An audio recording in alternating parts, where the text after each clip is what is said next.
ያስገራሚና ደስ የሚል ታሪክ ልንገራችሁ። አንድ የሀገር መሪ ንጉስ ነበረ። 30ዎቹ ውስጥ ነው እድሜው ማለት ነው። ከዛ ከለታት አንድ ቀን ከሰራተኞቹ ጋር እየሄደ ያለ ፈረስ ዘብቶ እየሄደ ያለ መንገድ ላይ ይወድቃል። በሚወድቅ ጊዜ ግን ፓራላይዝድ ሆነ ማለት ነው። ፓራላይዝድ መሆን ብቻ ሳይሆን ያኔ ራሱን መቆጣጠር አይችልም። ሰዎች ናቸው የሚያጸዳዱት ወዘተ ነገራቶች እንደዚህ ሆነ። ከዛ እንደዚህ እየኖረ ያለ ከ8 ወራት በኋላ ማግባት ይፈልጋል። ከዛ በፊት ሳላላገባ ማግባት ፈለገ። ከዛ የአገሪቱን ሴቶች ምናምን እንደዚህ ማግባት ፈልጎ በሚጠይቅ ጊዜ ማንም ሰው ሊቀበለው አልቻለም። ካሁን በኋላ እንደዚህ ሆኖ እንዴት ነው እሱ ጋር መኖር የምንችለው? እዛ ላይ ፓራላይዝ እዛ ላይ እንደዚህ ምናምን ራሱን ማጽዳት የማይችል ከዚህ ጋራ ህይወታችንን ማበላሸት አንፈልግም ምናምን ይሉና እምቢ ይሉታል ማለት ነው። እሱን እምቢ በሚሉ ጊዜ የሆነ ሴትዮ ትመጣለች። ይቺ ሴት ባሏ ሞቶባት ልጆችን የምታሳድግ ናት። የሴት ልጆች አሏት፣ 4 ሴት ልጆች አሏት። ነገር ግን 3 የሷ ናቸው። አንዷ የባሏ ልጅ ናት እንጂ እሷ ልጅ አይደለችም። ከዛ ትመጣና የባሌን ልጅ እንድታገባልኝ እፈልጋለሁ ትለዋለች ለንጉሱ ማለት ነው።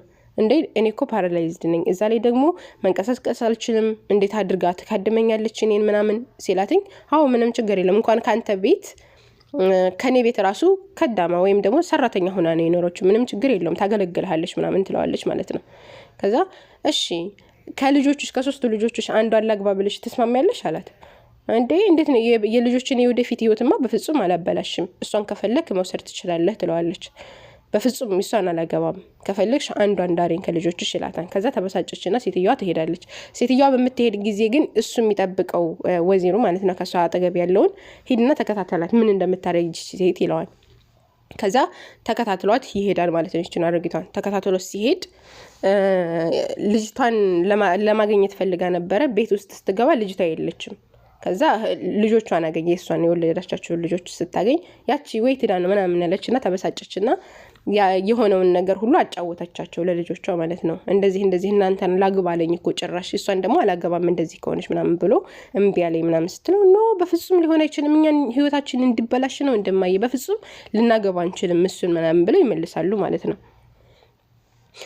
ከዛ ልጅቷ መጣች። ኩሽና የት ነበርሽ ስትላትኝ ኩሽና እያጸዳሁ ነበር እዚህ ነበርኩ ምናምን አለቻትኝ።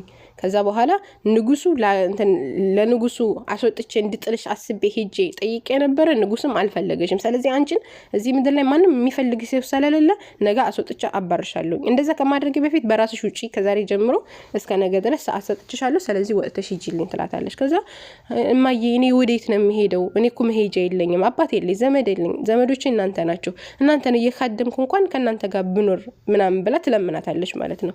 ነገር ግን በፍጹም ከፈለግሽ ውጪ ከፈለግሽ የቀረ እገልሻለሁ ትላታለች ማለት ነው። ከዛ ይሄንን ሁሉ ማን ይሰማል? ይሄ የተላከው ወይዘሮ ማለት ነው የንጉሱ አገልጋይ ይሰማዋል። ከዛ በኋላ ይዞ ሄደና ለንጉሱ ያለውን ነገር ሲነግረው ሄድና ይዛቸው ነው ይለዋል። ከዛ ሄዶ ይዟቸው መጣ አሮጊቷንና ይችል ልጅ ማለት ነው። ከዛ ልጅቷን በሚያያት ጊዜ ንጉሱ በጣም ይወዳታል ልጅቷን ማለት ነው ባያት ጊዜ።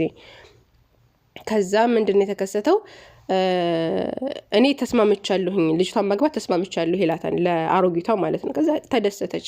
ነገር ግን መህሯን እሷን ብቻ በመውሰድ ነው እንጂ በፍጹም መህር አልከፍልሽም ይላታል። እሷ ያው ብር ይሰጠኛል ንጉስ ምናምን ብላ አስባ ነበረ። ነገር ግን አልሰጥሽም ሲላት ችግር የለም ዋናው ነገር እሷ ከኔ ትላቀቀኝ ምናምን ብላ ትሰጠዋለች ማለት ነው። ከዛ እሷን ይጠይቃታል። እኔ ማግባት ትፈልጊያለሽ ሲላተኝ አዎ ምንም ችግር የለውም እንደውም አግዛሃለሁኝ እንደዚህ ፓራላይዝድ ሆነ ምናምን ከምትል በቃ እኔ እንደውም አግዛሃለሁኝ በምችለው አቅም ላገለግልህ ሞክራለሁኝ ኢንሻአላህ ሚስትም ሆነሃለሁ በምችለው አቅም ምናምን ብላ ስትመልስለትኝ ሀያ ብል አድርጋ ምናምን ስትመልስለት በጣም ደስ አለው ምናምን። ከዛ ለአገልጋዩ ይነግረውና ሰርግ እንዲደገስ በነገታው ይደረጋል ማለት ሰርግ ተደገሰ ምናምን ቆንጆ የሆነ ሰርግ ተደገሰ።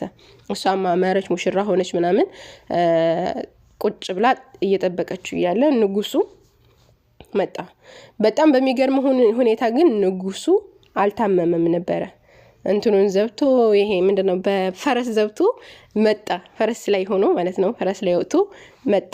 ፈረሱን ያስበረ በጣም በያይኔ በቁዎ ምንም ነገር አልሆነ። በጣም እንትኑን ይዞ መጣ። ከዛ በኋላ ከጠገቧ ቁጭ አለ ማለት ነው። ከዛ ሰዎች ተገረሙ።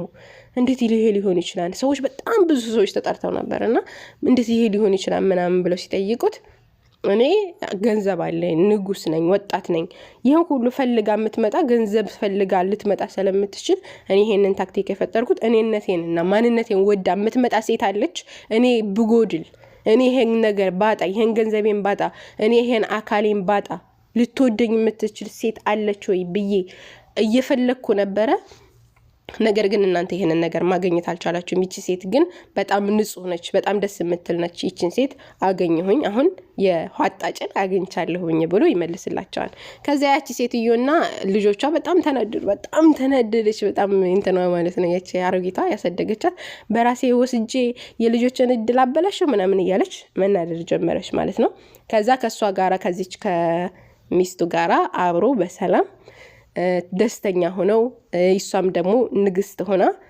በጣም ያማከራመካሪ ሆና ምናምን እንደዚህ መኖር ጀመሩ ማለት ነው ከለታት አንድ ቀን ይሄን ሁኔታቸውን ምናምን እያወሩ እኔም ከዛ ስቃዩ ሸመጥ የዚህ ታገኘሁኝ አንተም እንደዛ ሆነ ምናምን ብላ ያለውን ነገር አወሩ ማለት ነውና ከዚህ ብዙ ነገር ነው እንማረው አንደኛ ማንነታችንን እኛነታችንን ወዶ የመጣ ሰው መቼም የማይተወን ነው በቃ እኛነታችንን የሚወደን ሰው ለኛ ሰው ማለት ነውና ይሄ ደግሞ ትግስት የሚባለው ነገር ምን ያክል ተሰማራ እንዳለው እቺ ሴት ታገሰች ነገር ግን ደግሞ የትግስቷን ፍሬ አገኘች ንጉስ በማግባት ማለት ነው فإن مع العسر يسرا ከችግር ጋር መቾት አለ إن مع العسر يسرا ከችግር ጋር በርግጥ መቾት አለ ብሎ አምላካችን አላህ Subhanahu Wa Ta'ala ይናገራልና ይሄ ትግስት በጣም አስፈላጊ ነገር እንደሆነ መታገስ እንደገና ነገራቶችን ደግሞ የዋህ መሆን ደግ መሆን ራሱ ብዙ ነገራቶችን ማስገኘት እንደሚችል ለሰዎች ቅን መሆን ደግ መሆን ብዙ ነገራቶችን ማስገኘት እንደሚችል ከዚህ ታሪክ እንማራለን አላህ ይحفظكم። ሰላም አለይኩም።